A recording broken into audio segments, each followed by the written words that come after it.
ধরে নেওয়া হয় বাংলাদেশে কিডনি রোগী 4 কোটির কাছাকাছি পৌঁছে গেছে। ক্রমাগতভাবে কিডনি রোগীর সংখ্যা বাড়ছে। এই কিডনি রোগীদের জীবনেও রোজা আসে। এই রোজায় তারা কিভাবে খাবেন, কিভাবে চলবেন, কিভাবে ডায়ালিসিস নেবেন, এই যাবতীয় বিষয়ে আমরা আলোচনা করব। আরোগ্য নিকেতনের যে বিশেষ আয়োজন রমজান মাসের জন্য এসকে ফার্মাসিউটিক্যালস লিমিটেডের সৌজন্যে আজকের বিষয় আমরা দিয়েছি রোজায় কিডনি রোগীর সতর্কতা। এই বিষয়ে কথা বলতে আমাদের স্টুডিওতে উপস্থিত হয়েছেন একজন স্বনামধন্য নেফ্রোলজিস্ট। আমাদের সঙ্গে আছেন ডাক্তার ইউশা এফ আনসারি। আপনাকে স্বাগত জানাচ্ছি আমাদের অনুষ্ঠানে। স্যারের পরিচয়, তিনি সহযোগী অধ্যাপক ও বিভাগীয় প্রধান, কিডনি বিভাগ, উত্তরা আধুনিক মেডিকেল কলেজ হাসপাতাল। আমি শুরুতেই আপনার কাছে জানতে চাই যে 4 কোটি মানুষ, তার মানে হচ্ছে বাংলাদেশে যদি আমরা 18 কোটি মানুষ বলে থাকি তাহলে একটি বড় অংশ কিডনি রোগে আক্রান্ত। তাদের জীবনে আসলে রোজা আসাটা কি বার্ডেন নাকি এটা একটি ব্লেসিং? আপনি কি মনে করেন? রামাদান আমাদের জীবনে, সকলের জীবনেই একটি, আমি মনে করি যে একটা আমরা ব্লেসিং মনে করব, যে এটা আমাদের জন্য ভালো, কখনোই খারাপ নয়। এবং রোগ, আপনি যেটা বললেন যে 4 কোটি রোগী, তো এত সংখ্যক রোগীর মধ্যে সবাই কিন্তু যে রোজার আওতার বাইরে থাকবেন তা কিন্তু নয়। একটা বড় সংখ্যক রোগী কিন্তু রোজা রাখতে পারবেন এবং মানে বেশিরভাগই রোজা রাখতে পারবেন। সেটা হচ্ছে মূল কথা। দ্বিতীয় যে বিষয়টি, সেটি হলো যে রামাদানের যে বিধান, আমরা সবাই জানি যে আল্লাহ তাআলা কিন্তু সকল মানুষের জন্য কিন্তু রোজা ফরজ করেননি। বটেই। কারণ যারা সফরে আছেন, যারা বিভিন্ন জটিল রোগে আক্রান্ত, যাদের রোজা রাখলে রোগ বেড়ে যাওয়ার সম্ভাবনা রয়েছে, যেমন আমাদের অনেক মারা সন্তান দুগ্ধদান করেন, তারপরে সন্তান সম্ভবা মা, তাদের অনেকের ক্ষেত্রেই কিন্তু ইসলাম খুব সুন্দর বিধান রেখেছে যে যারা পরবর্তীতে রোজা রাখতে পারবেন। তবে একটা অংশ যারা কিডনি রোগে আক্রান্ত, তাদের বিরাট একটা অংশ আবার ঠিক পরবর্তীতে রোজা রাখার মতো অবস্থা নাও আসতে পারে। যারা দীর্ঘদিন ধরে কিডনি রোগে আক্রান্ত তাদের জন্য সুন্দর বিধান রয়েছে। সুতরাং আমি মনে করি রামাদান আমাদের সকলের জীবনেই একটি সৌভাগ্যের বার্তাই নিয়ে আসে। কিন্তু আমি যদি আপনাকে শারীরিক এবং মানসিক সমস্যার কথা বলি, মানে কিডনি রোগে যেহেতু একটি আর্থিক ধকল আছে, শারীরিক ধকল আছে, আবার মানসিক ধকল তো আসলে আছেই। তো রোজাকে আসলে বাংলাদেশের মুসলিম বা সারা পৃথিবীর মুসলিমরা যেভাবে নেয়, যে আল্লাহর কাছে দোয়া চেয়ে ক্ষমা চাওয়ার কথা বলেন বা সুস্থতার কথা বলেন, মানে এই সময় রমজান উপস্থিত হয়ে তাকে মানসিকভাবে কতটা হিল করে? আমি মনে করি অনেকাংশেই করে। এবং আমরা আমাদের দেশের মানুষ অত্যন্ত ধর্মপরায়ণ, অধিকাংশ মানুষ, এবং অধিকাংশ মানুষ ইমোশনাল বা আবেগী। অনেক পাপ করছেন কিন্তু তার মাথায় রামাদানকে ওনারা অন্যভাবে গ্রহণ করেন। এবং অনেক রোগী আছেন যাদের রোজা রাখা কষ্টসাধ্য, এবং তারা ছাড়তে চান না। হ্যাঁ, তারপর তারা ছাড়তে চান না। এমন কিডনি রোগীদের ক্ষেত্রে আপনার জীবনে এমন কি হয়েছে? এমন অনেক ঘটনাই ঘটে, প্রতি বছর ঘটে। এবং আমরা কিন্তু প্রতি বছরই যখন রমাদান আসে, আমরা কিন্তু এই ধরনের রোগীদের সাথে কথা বলার এবং তাদেরকে বোঝানোর জন্য আমাদেরকে একটু আলাদা করে কথা বলতে হয়, বোঝাতে হয়। বিশেষ করে যাদের কিডনি ফাংশন বা কিডনির অবস্থা, বিশেষ করে দীর্ঘমেয়াদী কিডনি রোগ যারা আছে, কিন্তু অনেকে আছে বেশ স্থিতিশীল থাকে এবং নিয়ন্ত্রিত থাকে কিডনি রোগ, এবং এর পাশাপাশি অন্যান্য ডায়াবেটিস, হাইপারটেনশন সহ অন্যান্য সব কিছু সুনিয়ন্ত্রিত থাকে। তাদের জন্য সিদ্ধান্ত গ্রহণ সহজ। কিন্তু অনেক রোগী থাকে তারা কিন্তু খুব নিয়ন্ত্রণ থাকে না, দেখা যায় যে খুব দ্রুত প্রোগ্রেস করে যাচ্ছে ডিজিজটা খারাপের দিকে যাচ্ছে। তখন আমাদেরকে কিন্তু ওনাদেরকে বলতে হয় যে আপনি এবার রোজা না রেখে আপনি অন্য ভিন্ন পন্থায় আল্লাহ তাআলা অন্য যে আমাদেরকে ব্যবস্থা দিয়েছেন সেটি আমরা গ্রহণ করতে পারি। দ্বিতীয় আরেকটি ব্যাপার, আমরা যেটা আমি সাধারণত রোগীদেরকে বলি যে দেখেন, আমরা যে রোজা রাখছি সেই রোজা রাখার কারণ হচ্ছে আল্লাহকে খুশি করা, একমাত্র কারণ। তো আল্লাহ তাআলার বিধান হচ্ছে যে আপনার যদি রোগ বৃদ্ধির আশঙ্কা থাকে এবং একজন যদি দায়িত্বশীল চিকিৎসক আপনাকে নিষেধ করেন, তাহলে এইটা মানাই হচ্ছে আপনার ইবাদত। সেক্ষেত্রে আপনি যদি রোজা নাও রাখেন এবং আপনি যদি এক্ষেত্রে ফিদিয়া দিয়ে দিতে পারেন, তাহলে কিন্তু আপনি যে রোজা না রাখার জন্য আপনি কিন্তু আলাদাভাবে দোষী সাব্যস্ত হচ্ছেন না, বরং আপনি যদি জোর করে রোজা রাখতে যান সেক্ষেত্রে যদি রোগ বৃদ্ধি হয় তাহলে কিন্তু আল্লাহর হুকুম আমরা মানছি না। কিন্তু আমরা যদি এবার উল্টোভাবে বলি যে একজন সুস্থ মানুষ তার কিডনি ভালো রাখার ক্ষেত্রে, যেমন আপনি দেখবেন যে এখন বিভিন্ন সময় ভালো থাকার উপায় হিসেবে অটোফেজির কথা বলা হচ্ছে, বা ফাস্টিং, তো আমরা বাংলা তো আসলে রোজাই, বা রোজার মাস আমাদের কিডনিকে ভালো রাখার বিজ্ঞানসম্মত কোনো পথ কি আসলে আছে প্রমাণিত? তা সরাসরি রোজা রেখে কিডনি ভালো হয়ে যাবে এরকম কোনো স্টাডি আমার চোখে পড়ে না, যার আমার নজরে কিডনি পড়েনি। বিকল হয়েছে তার কথা বলছি না, যারা সুস্থ, জি। যে কিডনি রোজার মাধ্যমে কিডনি রোগ থেকে আমরা দূরে থাকবো, এটা এরকম কোনো সরাসরি কোনো বিষয় নেই। স্টাডি নাই। তবে এইটা ঠিক যে রোজা যদি আমরা রাখি তাহলে একই সাথে আমরা তারাবির নামাজ পড়ি, আমরা নির্দিষ্ট সময় না খেয়ে থাকি, এবং আরেকটা জিনিসও হয় যে যারা সুস্থ তারা পরবর্তী সময় আবার ওভার ইটিং করেন। দেখা যায় ইফতারে অনেক বেশি খেয়ে ফেলেন, অনেক মিষ্টান্ন খেয়ে ফেলেন, অনেক 2-3 গ্লাস শরবত খেয়ে ফেলেন, তারপরে অনেক ভাজা পোড়া খেয়ে ফেলেন। এই অভ্যাসগুলিও আসলে সঠিক মানে ওটা না। যদি তিনি না করতেন, ওটা যদি উনি না করতেন তাহলে কিন্তু রোজা রামাদান আমাদেরকে কিন্তু আসলে আমরা একটা স্বাস্থ্যকর জীবনের মধ্যে যদি থাকি, যে আমরা যদি ভাজা পোড়া কম খাই, আমরা স্বাভাবিক যা খাবার খাই সেটাই আমরা যদি ভাগ করে খাই, ইফতারে খেলাম, সাহরিতে খেলাম এবং রাতে আর একবার একটু খেলাম, তাহলে কিন্তু আমি মনে করি যে রোজা অবশ্যই সুস্থ থাকার পক্ষে অনেক বড় ভূমিকা পালন করে। হ্যাঁ, অবশ্যই বড় ভূমিকা। আচ্ছা, এই যে কিডনি রোগীদের আমরা বলছি যে কোনো না কোনো কিডনি রোগে আক্রান্ত 4 কোটি মানুষ, এটার স্টেজটা কিরকম, মানে মানে একদম মৃদু পর্যায়টা কিরকম এবং এক্সট্রিম পর্যায়টা আচ্ছা, কিরকম? যে কোনো রোগেরই মৃদু পর্যায়ের জনসংখ্যা বেশি থাকে আর কি, এবং মৃদু পর্যায়ের যে রোগীর সংখ্যা এগুলো কিন্তু শতভাগ আমরা আসলে আমাদের যে ডেটা আনতে পারি না, কারণ ওনারা কিন্তু এই মৃদু পর্যায়ে ডাক্তারের কাছেও আসেন না বা আমাদের ডেটার অন্তর্ভুক্ত হন না। যেমন আমাদের দেশে কতজন স্টেজ 1 স্টেজ 2 সিকিউরিটিতে আছে এটা বলা খুবই কঠিন কাজ। রোগীও জানে না, আমরাও জানি না। যারা কিন্তু দেখা যায় যে স্টেজ 3 পরেই আসলে রোগটা ডায়াগনোসিস হয় অধিকাংশ ক্ষেত্রে। ইউজুয়ালি আমাদের দেশের মানুষ কি যে ক্রিয়েটিনিন বাড়লে তখন এটাকে কিডনি রোগ মনে করেন। অনেক চিকিৎসকও যারা আসলে নেফ্রোলজিস্ট না তারা মনে করেন ক্রিয়েটিনিন বাড়লেই কিডনি রোগ, কিন্তু দেখা যায় যে বিশেষত ডায়াবেটিক অনেক পেশেন্ট আছেন, গ্লোমেরুলোনেফ্রাইটিসের পেশেন্ট আছেন যারা প্রেজেন্ট করে আসলে প্রোটিনিউরিয়া দিয়ে। তো ওই রুগীটাকে কিন্তু দেখা যায় যে ডায়াবেটিসের একটা রুগী দীর্ঘদিন ধরে তার মাইক্রোঅ্যালবুমিনুরিয়া আছে, মানে খুব অল্প করে প্রোটিন যায়, তার কিন্তু ইতোমধ্যে কিডনি আক্রান্ত, কিন্তু উনিও ওভাবে জানেন না, অথবা ওনাকে যিনি চিকিৎসা দেন উনিও ওভাবে হয়তো বিষয়টাকে রোগীকে জানান না বা অ্যাড্রেস করেন না অধিকাংশ ক্ষেত্রে। তো এনাদেরকে যদি আমরা ইনক্লুড করতে পারি যে মাইক্রোঅ্যালবুমিনুরিয়া ডায়াবেটিক পেশেন্টের, অথবা গ্লোমেরুলোনেফ্রাইটিস আর্লি স্টেজ, অথবা দীর্ঘদিনের আনকন্ট্রোল হাইপারটেনশনের পেশেন্ট, তার কিডনি আক্রান্ত হয়ে প্রোটিনিউরিয়া হচ্ছে, এনাদেরকে যদি আমরা আসলে যোগ করতে চাই তাহলে আমার মনে হয় সংখ্যা আরও অনেক বেশি হবে।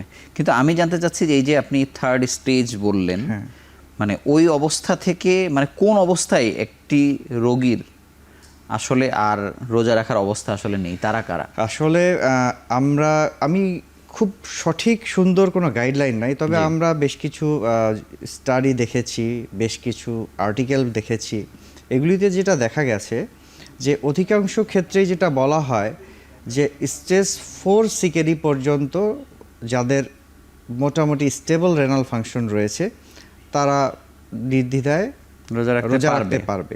এখানে আবার একটা কথা আছে, সেটা হলো যে স্টেজ 4 সিকেডি মানে হলো যার জিএফআর 30-এর উপরে, আচ্ছা, যার গ্লোমেরুলার ফিল্ট্রেশনের 30-এর উপরে। এখন আমি একটু বলে দেই যে যদি আমি সহজভাবে জানতে চাই যে 30-এর উপর মানে কি, যদি একজন পুরুষ 50 বছর বয়সের পুরুষ যার ক্রিয়েটিনিন 2.5 অ্যারাউন্ড, তাহলে মোটামুটি 30 বা 31 হবে তার জিএফআর। একজন মহিলার যদি 50 বছরের মহিলা, ওরা যদি ক্রিয়েটিনিন 2 হয় তাহলে তার জিএফআর আমরা যদি সিকেডি ইপিআই ইকুয়েশনে করি তাহলে দেখা যাবে যে তার জিএফআর হবে 30। তার মানে মোটামুটিভাবে আমরা যদি একজন মহিলার ক্রিয়েটিনিন 2 বা তার নিচে থাকে এবং এটা দীর্ঘদিন ধরে একটা সাম্যাবস্থা বজায় রাখছে, একজন পুরুষের 2.5 বা তার নিচে থাকে, সাম্যাবস্থা বজায় রাখছে, এবং ওনার ডায়াবেটিস জনিত জটিলতা, হার্ট জনিত জটিলতা, অন্যান্য জটিলতা তেমন নাই, সেক্ষেত্রে কিন্তু উনি রোজা রাখতে পারবে। তবে খুব একটা ভালো ফলো আপ বা ক্লোজ মনিটরিংয়ে রাখতে হবে। বিশেষত ওনাদের ক্ষেত্রে আমি বলবো যে সপ্তাহে একবার করে চেক করা রামাদানের সময়, যে ওনার বিশেষত ক্রিয়েটিনিন বেড়ে যাচ্ছে কিনা খুব বেশি, এটা দেখা।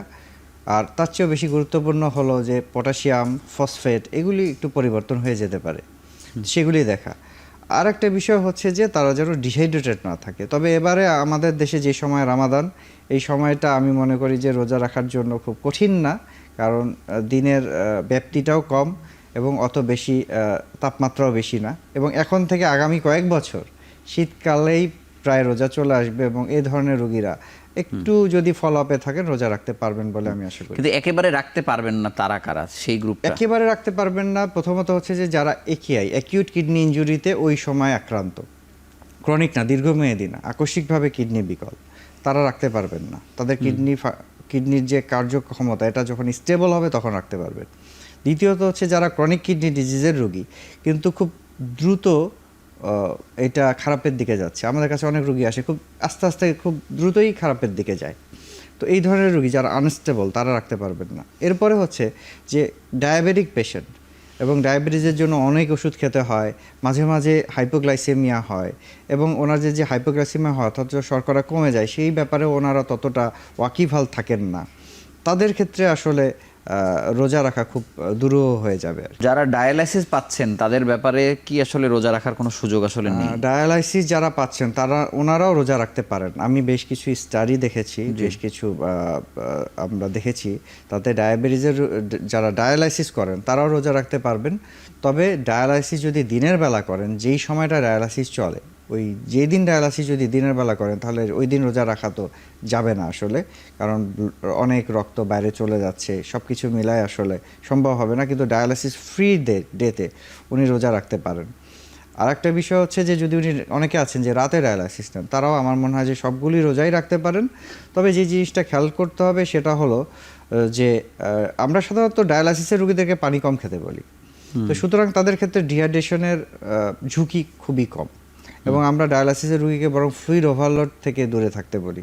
সুতরাং পানির ক্ষেত্রে খুব বেশি বড় ভূমিকা রাখবে না।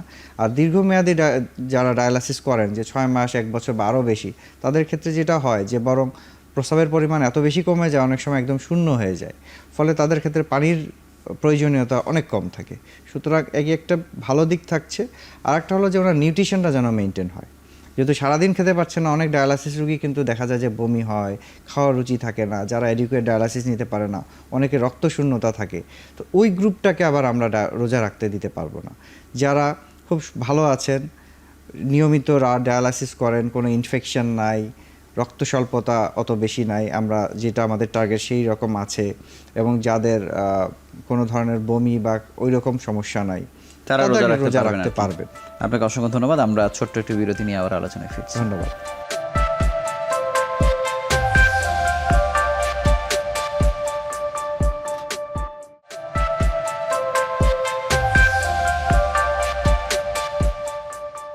ডাক্তার ইউশা আনসারী, আপনার কাছে জানবো যে আপনি যেটি বললেন, ডাক্তারদের মধ্যে আবার একটি গ্রুপ বলছে যে যদি ডায়ালাইসিস চলে তাহলে তিনি রোজা রাখতে পারবেন না, বা ডায়ালাইসিসের পেশেন্টকে রোজা রাখতে দিলে সে আরো খারাপ হয়ে যাবে।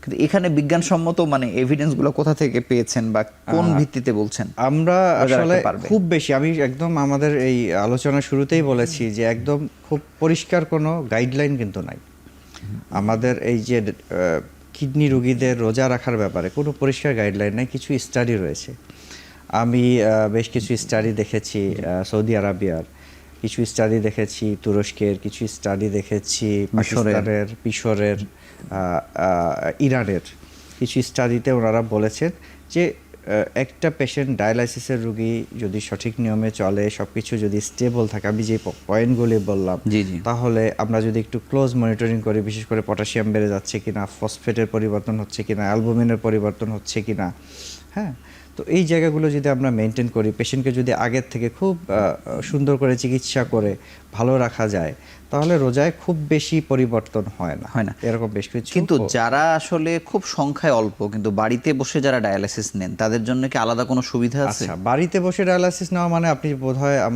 আমাকে বলতে চাচ্ছেন যে সিএপিডি বা কন্টিনিউয়াস অ্যাম্বুলেটরি পেরিটোনিয়াল ডায়ালাইসিসের যে পেশেন্ট, যারা বাড়িতে ডায়ালাইসিস নেন তারা কিন্তু অনেক ভালো থাকেন।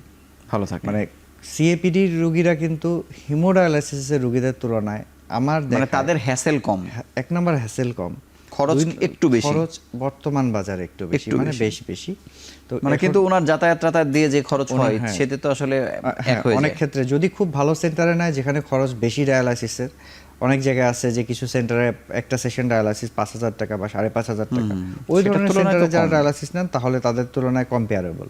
কিন্তু দেখা যায় যে অনেক ক্ষেত্রে 2,500-3,000 টাকা রেঞ্জে যারা ডায়ালাইসিস করে তাদের সমপরিমাণই হয়, তাদের ক্ষেত্রে না আরেকটু বেড়ে যায়। আগে সমপরিমাণ ছিল, এখন রিসেন্টলি বেশ প্রাইস হাইক করেছে। আচ্ছা, এখন বিষয় হচ্ছে যে ওনারা মানে কম ধকলে থাকেন, রোজার ক্ষেত্রে তাদের সুবিধা আছে। ওনারা আসলে আমি যতটুকু মনে করি যে ওনারা যদি রোজা রাখেন তাহলে ওনাদের ক্ষেত্রে কষ্ট কম হবে।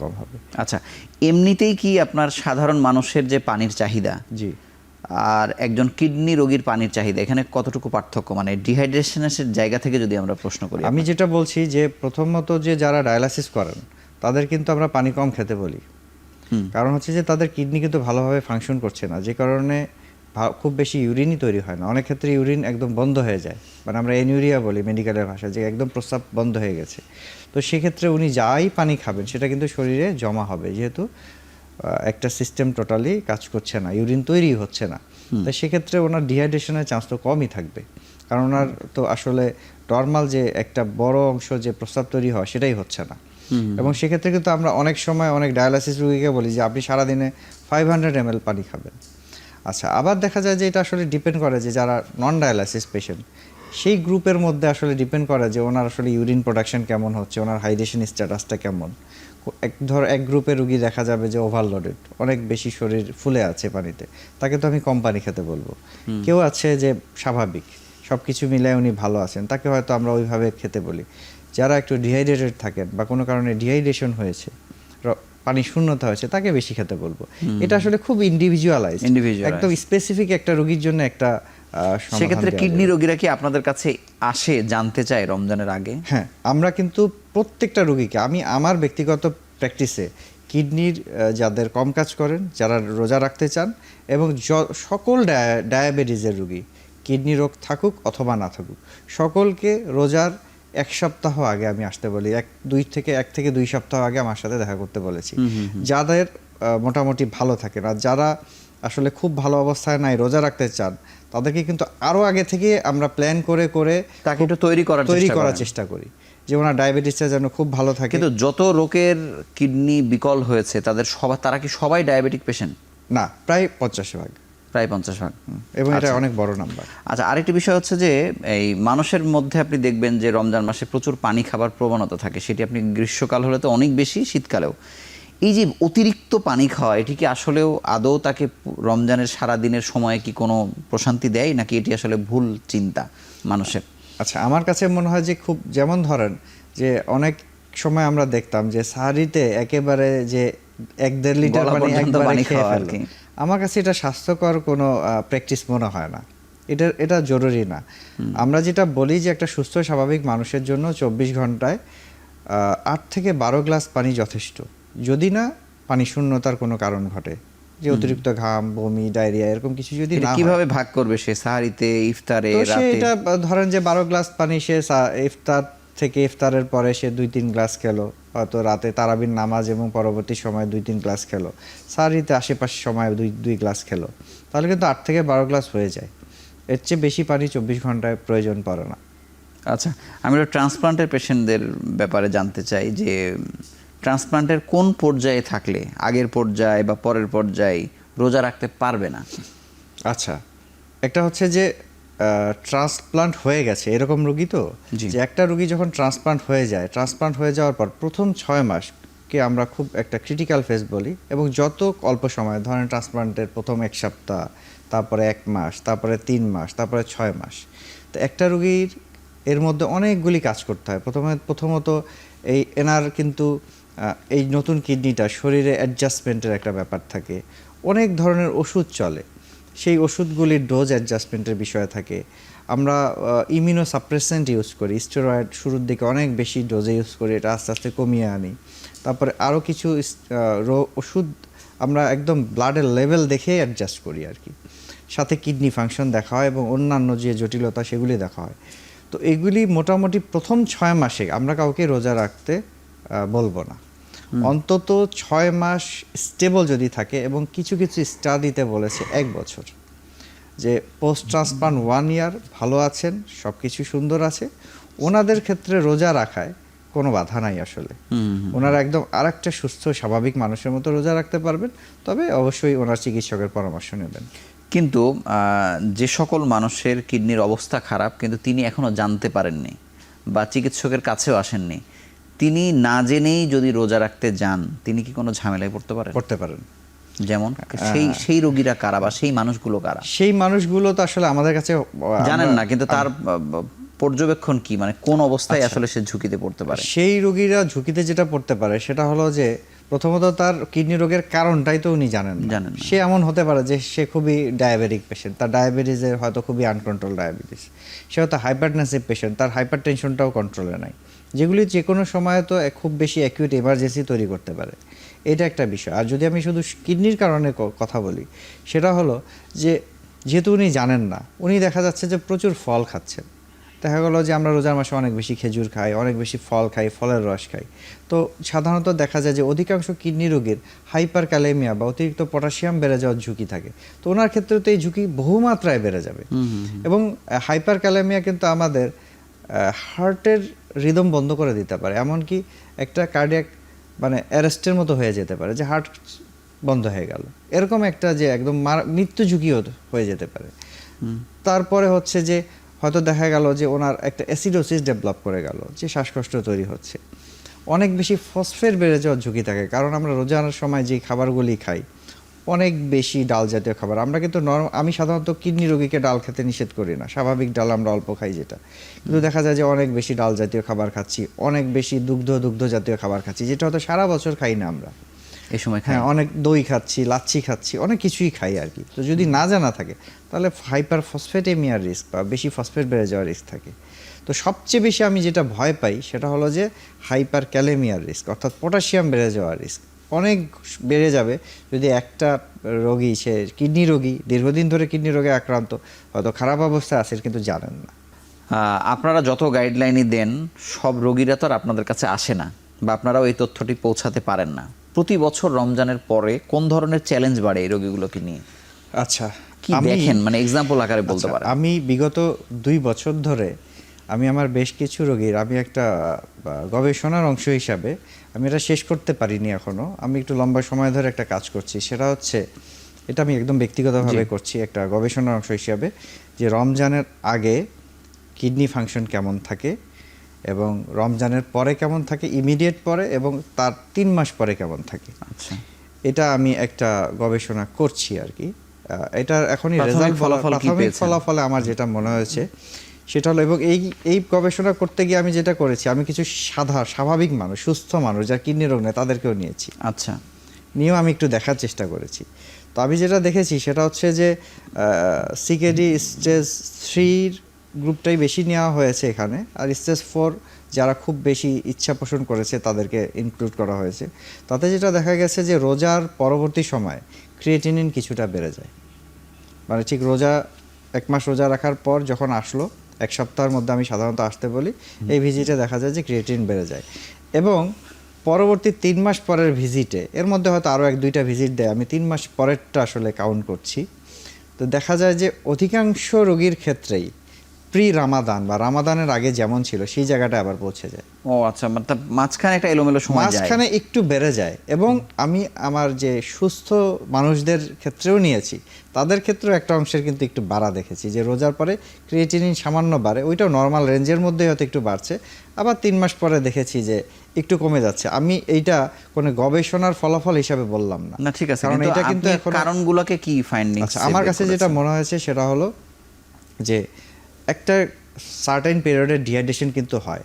যেমন দেখেন, আমরা যদি খেয়াল করি যে আমাদের কিন্তু সকলেরই যে আসরের সময় কোনো ইউরিন আউটপুট থাকে না, মাগরিবের আগে যদি আপনি ওয়াশরুমে যান আপনার কোনো ইউরিন আউটপুটই থাকবে না।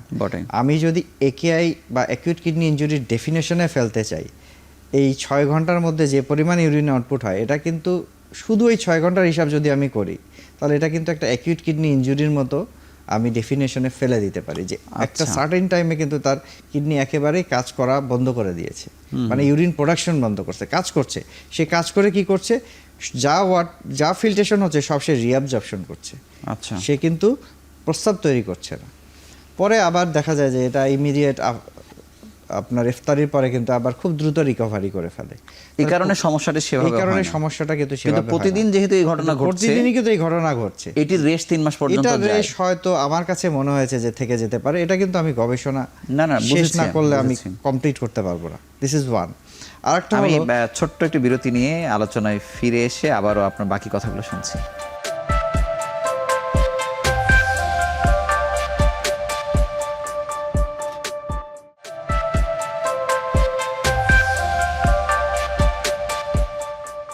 বিরতির আগে আপনি বলতে চাচ্ছিলেন যে আপনি একটি গবেষণা করছেন যেটির ফলাফল এখনো হাতে আসেনি, তবে প্রাইমারি ফাইন্ডিংসগুলো বলছিলেন। জি, আরেকটা জিনিস আমি সুস্থ এবং আমাদের যে কিডনি রোগী যারা আছে তাদের আমার কাছে যেটা মনে হয় যে বাকি 11 মাসের তুলনায় আমাদের দেশে বিশেষ করে রামাদানে খাদ্যাভ্যাসে খুব বেশি ঝুঁকিপূর্ণ খাবার আমরা গ্রহণ করি।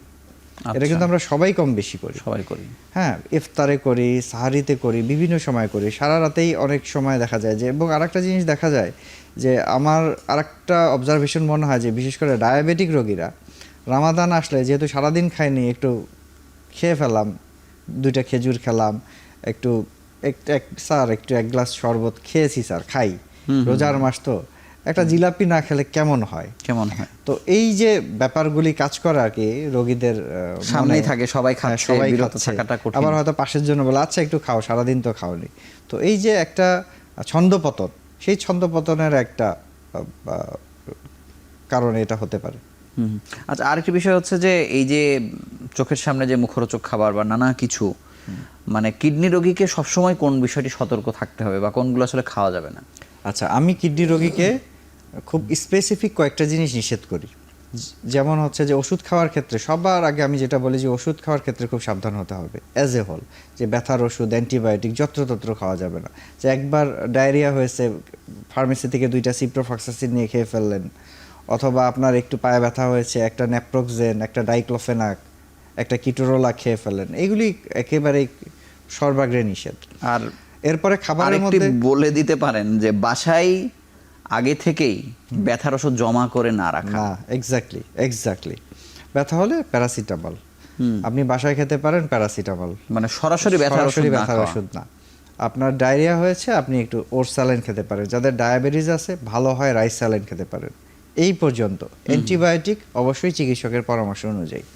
আচ্ছা, এরপরে আসি যে এরপরের নিষেধটা আমি বলি 2টা ফল একদম নিষেধ করে দেই, সেটা হচ্ছে কামরাঙ্গা আর বিলম্ব। এই 2টা ফল আসলে অক্সালেট কন্টেইনিং ফ্রুটস, এগুলি সরাসরি যদি কিডনি রোগীরা খায় কিডনির ক্ষতি হতে পারে। কিন্তু সাধারণ মানুষ যদি কামরাঙ্গা খায়, সাধারণ মানুষ যদি অল্প মাত্রা খায় কিছুই হওয়ার কথা না। তবে এখানে যেটা ব্যাপার আমরা দেখেছি, খুব সুস্থ মানুষও আকস্মিক কিডনি বিকল নিয়ে আসছে, যারা আসলে খুব পানিশূন্য অবস্থায়, ধরেন বাইরের থেকে আসছে, ঘেমে টেমে আসছে, এসে 1 জগ কামরাঙ্গার রস খেয়ে ফেলছে বা 2 গ্লাস কামরাঙ্গার জুস খেয়ে ফেলছে, আর পানি খায় নাই।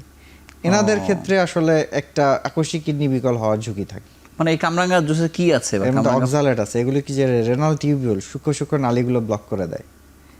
হ্যাঁ, পানিটা তো অ্যাবজর্ব হয়ে যায়, আমার শরীর তো পানি শূন্য, পানির অংশটা অ্যাবজর্ব হয়ে গেল, আর ওই ক্রিস্টালগুলো জমা হয়ে কিডনির টিউবিউল ব্লক করে একদম ইউরিন প্রোডাকশনই বন্ধ করে দেয়। এবং এরকম রোগী পাই আমরা, হরহামেশাই পাই, এবং উপযুক্ত চিকিৎসায় প্রায় অধিকাংশ ক্ষেত্রে শতভাগ ভালো হয়ে যায়। তবে অনেক সময় ডায়ালাইসিসও দিতে হয়, এরকম ঘটনাও ঘটে আর কি। তো আমরা ঝুঁকিতে যাব না। আর যেটা নিষেধ করি যে চর্বিযুক্ত খাবার খেতে, এটা যেহেতু কার্ডিয়াক রিস্ক থাকে, সব কিছু মিলায় খাবার না খেতে আর কি, যে চর্বিযুক্ত খাবারগুলো অ্যাভয়েড করা। আর যাদের ডায়াবেটিস আছে চিনি মিষ্টি অ্যাভয়েড করা। ইভেন যাদের ডায়াবেটিস নেই তাদেরকেও কম খেতে উৎসাহিত করি। কিন্তু এর বাইরে যে সে ফল খেতেই পারবে না, ডাল খেতেই পারবে না, এত সবজি বন্ধ, যে ফুলকপি খেতেই পারবে না, ব্যাপারটা কিন্তু তা না। ইদানিং গবেষণায় বলেছে যে ডাল কিডনি রোগীদের জন্য অনেক কিছু ক্ষেত্রে সেফ, এবং এটা হার্টের রোগের ঝুঁকি কমায়, আমাদের পরিপাকতন্ত্রের ঝুঁকি কমায়, ফাইবার তো এবং কিছু প্রোটিনও আসে আর কি। কিন্তু ডালের সাথে কোন মিথটা ছিল যে ডাল খাওয়া যাবে না? আসলে ডালের সাথে যে মিথটা ছিল সেটা হলো যে এটা আসলে ইউরিক অ্যাসিড, ফসফেট এগুলি বাড়ায়, কিন্তু এখন নতুন যে গবেষণায় আসছে, যে একদম গাইডলাইনে চলে আসছে, যেখানে যে ফসফেট থাকে সেটা অল্প পরিমাণে অ্যাবজর্ব হয়, এবং স্পেশালি আমাদের দেশে যারা ডাল খাই, আমরা যারা পাতলা ডাল খাই, এখানে খুব অল্প পরিমাণেই খাওয়া হয়, এতে ক্ষতির আশঙ্কা একেবারে নেই বললেই চলে। আর একটা হলো যে বিভিন্ন শাকসবজির ক্ষেত্রে বলা হয়েছে যে ইউরিক অ্যাসিড বেড়ে যেতে পারে, ফুলকপি, বিভিন্ন রকম শীতকালীন সবজি, বিচি জাতীয় খাবার, এটা নিয়ে খুব কনসার্ন। কিন্তু এটাও কিন্তু আমরা দেখেছি যে রিসেন্ট যে আমেরিকার রিউমাটোলজি সোসাইটির গাইডলাইন, ওরা কিন্তু একদম গাউটের গাইডলাইন এই বলেছে যে ভেজিটেবল সোর্স নিষেধ না করতে, কারণ এই খাবারের অন্য অনেক বেনিফিট আছে, আমাদের হার্ট ভালো রাখতে বেনিফিট আছে, আমাদের পরিপাকতন্ত্র ভালো রাখতে বেনিফিট আছে, ক্ষতির তুলনায় লাভ অনেক বেশি। সুতরাং এগুলো একেবারে নিষেধ করার যুক্তি নাই। কোনো রোগীর ক্ষেত্রে যদি কোনোভাবেই ইউরিক অ্যাসিড কন্ট্রোল করা যাচ্ছে না, সব অল মেজার নিয়ে, খুব কম রোগীরই আমরা ফসফেট বেশি পাই, হয়তো এমন দেখা গেছে যে কোনো রোগীর আসলে ফসফেট কোনোভাবেই কন্ট্রোল করা যাচ্ছে না, সেরকম খুব হয়তো 1-2% রোগীর ক্ষেত্রে নিষেধাজ্ঞা আসতে পারে। কিন্তু আমরা যে সাধারণভাবে মানুষকে সবজি খাওয়া বন্ধ করে দিচ্ছি, ডাল খাওয়া বন্ধ করে দিচ্ছি, অনেক চিকিৎসকও তো ভুল করে হয়তো করছেন না জানার কারণে, আমার মনে হয়। এবং প্রোটিন রেস্ট্রিকশনের ক্ষেত্রেও একই ঘটনা ঘটে। আমাদের বাংলাদেশের সাধারণ মানুষ কিন্তু আমরা প্রোটিন কমই খাই। আমাদের একটা বিষয় জানতে চাই যে আপনি জানেন যে বাংলাদেশের নিউট্রিশনিস্ট যারা কাজ করেন তাদের ভূমিকা অনেক, বিশেষ করে যারা ডায়ালাইসিস নিচ্ছে বা কিডনি রোগী, কিন্তু অনেক সময় কি এমন হয় যে আপনারা যে তথ্য দিচ্ছেন তাদের তথ্যটা একটু ডিফার করছে, এরকম হয় কিনা? অনেক ক্ষেত্রেই ডিফার করে। কেন হয় মানে সেটা এবং আমার কাছে যেটা মনে হয় যে এখানে আমাকে ক্ষমা করবেন, আমার কাছে যেটা মনে হয় যে এখানে জ্ঞানের অভাব দায়ী। আচ্ছা, কারণ যদি আমরা সঠিক জ্ঞানটা একদম লেটেস্ট, যে মানুষ তো যাচ্ছে নিউট্রিশনিস্টের কাছে যাবে, এবং আমি আপনাকে একটা এখানে তথ্যগত কোন জায়গায় ভুল জায়গাটা একটু বলবেন? যেমন আমার কাছে যেটা মনে হয়, যেমন আমি আপনাকে একটা উদাহরণ দেই, যে প্রোটিন রেস্ট্রিকশন, আসলে আমাদেরকে সাধারণত রোগীদেরকে বলে দেওয়া হয় যে আপনি 40 গ্রাম প্রোটিন খাবেন, কিন্তু রোগীদেরকে বলে দেওয়া হয় না যে 40 গ্রাম প্রোটিন ঠিক কতটুকু মুরগি খেলে খাবেন, কয়টা ডিম খেলে এর মধ্যে 40 গ্রাম প্রোটিন থাকবে, হ্যাঁ, কতটুকু মাছ খেলে 40 গ্রাম প্রোটিন থাকবে, এটা কিন্তু সাধারণত রোগীদেরকে বুঝিয়ে দেওয়া হয় না, বা আমরা জানি না। আমাদের রোগীরা মনে করে 40 গ্রামের এক পিস মাছ খেলে এখানে 40 গ্রাম প্রোটিন থাকবে। আসলে দেখা যায় যে পরিমাণ আমরা একটা গোশ খাই বা মাছ খাই, আমি যদি খুব সাধারণভাবে বলি, তাহলে দেখা যাবে যে এর 5 ভাগের 1 ভাগ থাকে প্রোটিন। অর্থাৎ আপনি যদি 100 গ্রাম মুরগির গোশ খান, হাড় ছাড়া শুধু গোশ, এখান থেকে আপনি প্রোটিন পাবেন 18 থেকে 20 গ্রাম। আচ্ছা, পুরোটা পাবো না? পুরোটা তো ওর মধ্যে অনেক কিছু আছে, ফাইবার আছে, ইভেন কার্বোহাইড্রেটও আছে, ফ্যাট থাকতে পারে, অনেক কিছু আছে। কম্পোজিশনে শুধু প্রোটিন না। একইভাবে দেখেন যে আপনি যদি একটা মাঝারি সাইজের ডিম খান, কুসুম সহ খেলে খুব বেশি হলে 5 থেকে 6 গ্রাম প্রোটিন পাবেন। কিন্তু এটা নিয়ে আপনারা বসেন কিনা? তাহলে তো এটা মানে দুই মেরুর তথ্য মানুষ পাচ্ছে। এখন মানুষ না, এটা নিয়ে তো আমরা কথা বলছি, এবং আমি তো আমার রোগীকে, এবং আমরা যারা আধুনিক যুগে পড়ালেখা করেছি, এবং আমরা যারা এই একদম রিসেন্ট যে গাইডলাইন্সগুলি আসছে, যে গবেষণাগুলি আমাদের সামনে আসছে, আমরা যারা পড়ালেখা করি, আমরা এটা ডিসিমিনেটও করি, আমরা সেমিনার করি, আমরা কথা বলি, এই যে এখানে কথা বলছি না, তাদের সাথে কথাও তো বলা উচিত, হ্যাঁ, বলা উচিত। এবং আমি আরেকটা এক্সাম্পল দিই, যে আমার কাছে একটা পেশেন্ট আসলেন, একজন রোগী আসলেন, একটা খুব ভালো, বাংলাদেশের সবচেয়ে ভালো হসপিটালদের একটা নিউট্রিশনিস্টকে দেখিয়ে আসছে। এসে বললো যে স্যার, আমি নিউট্রিশনিস্ট দেখিয়ে আমার ক্রিয়েটিনিন কিছুটা কমছে, কিন্তু স্যার আমি ইদানিং খুবই দুর্বল, আর আমার হাতও ব্যথা, আমি কিছু ধরতে পারি না। তো আমি তারপর ওনার হাতটা দেখলাম, যে ওনার যে আমাদের ফিঙ্গার পাল্প রয়েছে, একটু নরম জায়গা রয়েছে, এখানে একটা মাসেল আছে, এই মাসেল পর্যন্ত অ্যাট্রফি হয়ে গেছে, শুকিয়ে গেছে, শুধু এখানে চামড়া নিচে হাড্ডি, উনি কিছু ধরতে পারেন না। তো তার ক্রিয়েটিনিন কেন কমেছে? ক্রিয়েটিনিন কমেছে, ক্রিয়েটিনিন কিন্তু সোর্স হচ্ছে মাসেল, আমাদের যে শরীরে স্কেলেটাল মাসেলগুলি আছে, এগুলি থেকে ক্রিয়েটিনিন তৈরি হয়। তো আমি যদি মাসেল একদম কমায় ফেলি, তাহলে ক্রিয়েটিনিন কিছুটা কমবে। এতে কি আমরা ধরে নেব যে তার কিডনি ফাংশন ভালো হয়েছে? তা তো না। তার ক্রিয়েটিনিনটা আমি কমিয়ে দিলাম, তার ক্রিয়েটিনের সোর্স কমিয়ে, এর বিনিময়ে উনি কি হলেন? উনি হাঁটতে পারেন না, উনি উঠতে পারেন না, উনি স্বাভাবিক কাজকর্ম করতে পারেন না, এমনকি ফিঙ্গার পাল্পগুলি শুকিয়ে গিয়ে উনি কোনো কিছু ধরতে পারেন না। তো এটা তো সায়েন্টিফিক না। কিন্তু নিউট্রিশনিস্টরা যে তথ্যগুলো জানান বা জানাতে চান, বা যে কারণে তাদেরকে দায়িত্ব দেওয়া হয়েছে, সেই তথ্যটুকু ডাক্তাররা কতটুকু জানেন? এটাও একটা বড় প্রশ্ন। আমরা হয়তো সবাই সমানভাবে জানি না। আমরা আস্তে তবে আস্তে সেখানে একটা জানবো। কম্বিনেশন দরকার, Combination এটা অবশ্যই ন্যাশনালি দরকার। দরকার, এটা Nationally শুধুমাত্র দরকার। একটা হসপিটালে হলে হবে না, না, এটা ন্যাশনালি দরকার এবং এই এখানে ডিবেটও প্রয়োজন। অবশ্যই প্রয়োজন। এবং এই যে আপনি যে প্রশ্ন করলেন এবং আমরা যে আজকে আলোচনাটা শুরু করলাম, এই আলোচনাটা জারি রাখতে হবে, এই আলোচনা জারি রাখতে হবে। আপনাকে অসংখ্য ধন্যবাদ। আমরা আরো একটি ছোট্ট বিরতি, অর্থাৎ শেষ বিরতি নিয়ে আবার আলোচনায় ফিরছি।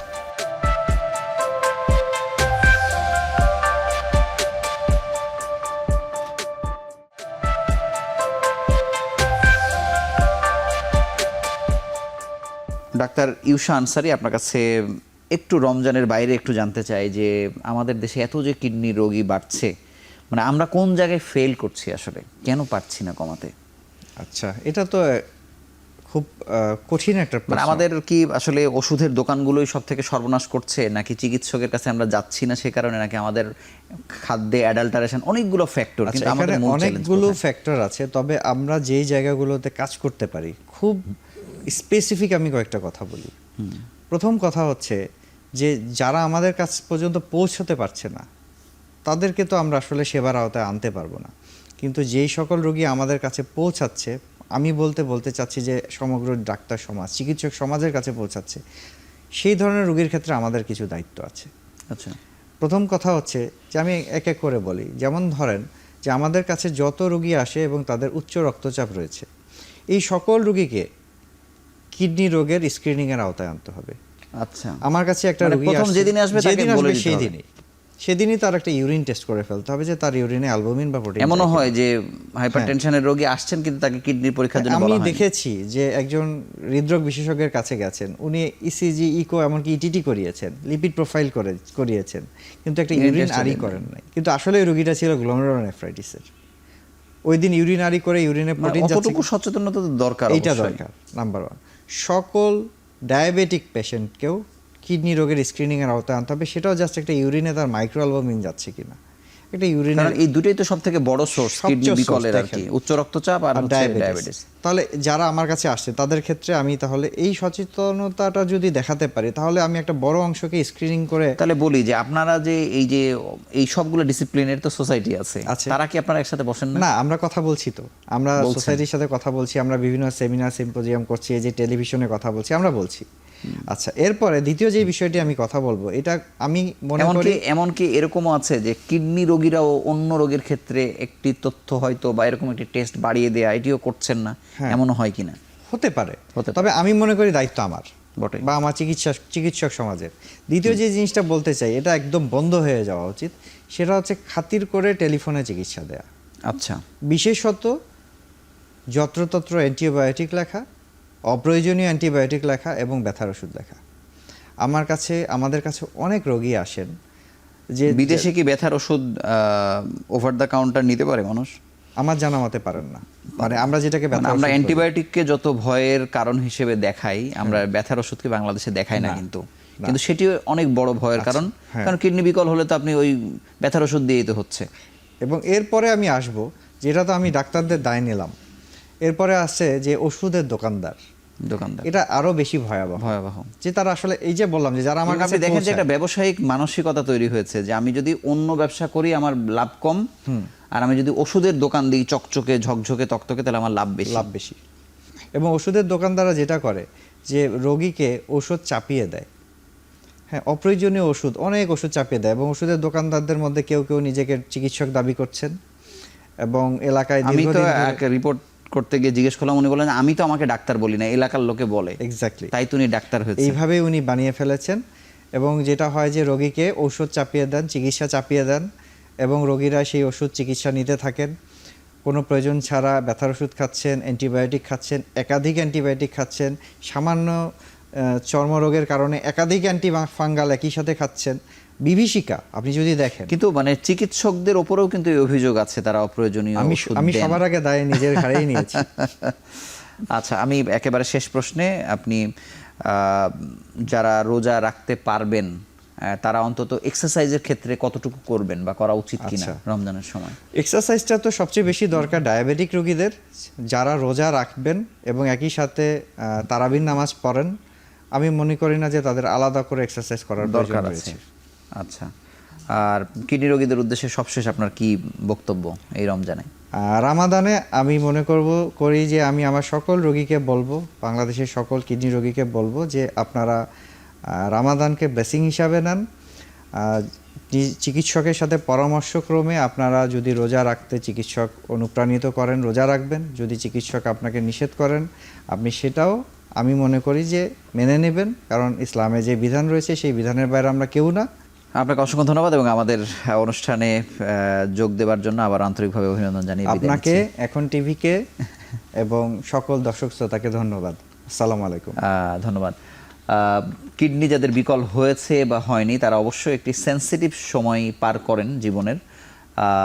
এই কারণে আপনাদের জীবনে যেহেতু রমজান এসেছে, আপনারা রোজার শুরুতেই বা এখনও যারা শুনছেন তারা অন্তত একজন বিশেষজ্ঞ চিকিৎসকের কাছে শরণাপন্ন হলে আপনারা নির্দ্বিধায় রোজা রাখতে পারবেন কি পারবেন না সেটি জানবেন। আর যদি রোজা রাখতে পারেনও সেটি আসলে কোন কোন সতর্কতা দরকার সেটিও আপনারা জেনে যেতে পারবেন। তো আমরা আশা করি অন্তত অকারণে প্রয়োজন নেই যাদের, তারা রোজা রাখতে গিয়ে আপনাদের বিপদ ঘটাবেন না। এই প্রত্যাশা আজকের মতো বিদায় নিচ্ছি। ভালো থাকুন, সুস্থ থাকুন।